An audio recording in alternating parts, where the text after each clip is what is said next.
रसूलुल्लाह सल्लल्लाहु अलैहि वसल्लम सब लोगों से ज़्यादा जव्वाद सखी थे और रमज़ान में दूसरे औक़ात के मुकाबले में जब जिब्राईल अलैहिस्सलाम आप सल्लल्लाहु अलैहि वसल्लम से मिलते बहुत ही ज़्यादा जूद व करम फरमाते।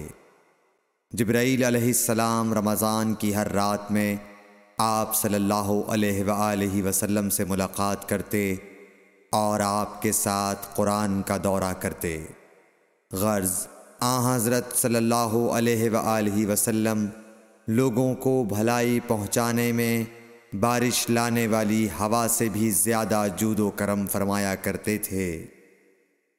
सही बुखारी हदीस नंबर 6।